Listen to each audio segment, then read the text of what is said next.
আজকে আমি কই মাছ ভুনা করব। কই মাছ ভুনা করার জন্য প্রথমে আমি কই মাছ ধুয়ে লবণ এবং হলুদ মাখিয়ে রেখে দিয়েছি।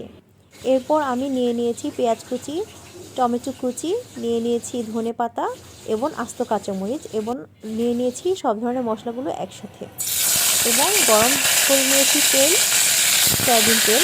এরপর এই তেলে আমি মাছগুলোকে দিয়ে ভেজে নেব।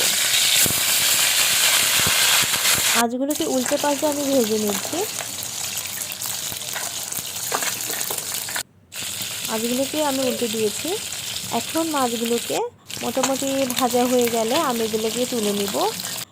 তুলে রেখে সেই তেলেই আমি পেঁয়াজ কুচিগুলোকে দিয়ে দিব। পেঁয়াজ কুচিগুলোকে দিয়ে ভালো করে ব্রাউন কালার করে ভেজে নিব। পেঁয়াজগুলোকে ভালো করে ভাজা হয়ে গেলে আমি এই তেলের মধ্যেই দিয়ে দিব সব ধরনের মশলাগুলো। রেডি করা মশলাগুলোকে দিয়ে দিব আমি। আর এই মশলার মধ্যে রয়েছে আদা রসুন বাটা, হলুদের গুঁড়ো, মরিচের গুঁড়ো, লবণ এবং জিরা গুঁড়া।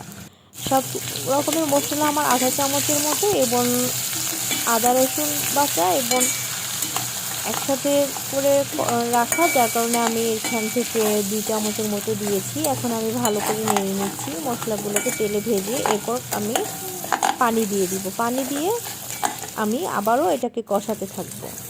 আমি এই যে পানি দিয়ে দিলাম। এরপর এখানে একটু টমেটো দিয়ে দিয়েছি, যাতে টমেটোটাও ভালো করে কষানো হয় এবং গলে যায়। এবং এরপর আমি দিয়ে দিব মাছগুলোকে দিয়ে আমি আবারও একটু নেড়ে নেব। এরপর আবারও একটু পানি দিয়ে দিচ্ছি। এরপর আমি দিয়ে দিচ্ছি ধনেপাতা কুচিগুলো এবং আস্ত কাঁচামরিচগুলোকে দিয়ে ভালো করে ঢাকনা দিয়ে ঢেকে রাখবো। এরপর ঢাকনা তুলে কিছুক্ষণ অপেক্ষা করব পানি শুকানো পর্যন্ত। আমার মাছের যখন পানি শুকিয়ে যাবে তখনই আমার মনে করব যে আমার রান্নাটা কমপ্লিট হয়ে গেছে। এরপর আমি গরম গরম পরিবেশন করে নিব বাটিতে। দেখতেই পাচ্ছেন আমার মাছের কালারটা কত ইয়ামি হয়েছে। এভাবে আপনারা কই মাছ ভুনা করে খেতে পারেন, সবারই খুবই ভালো লাগবে।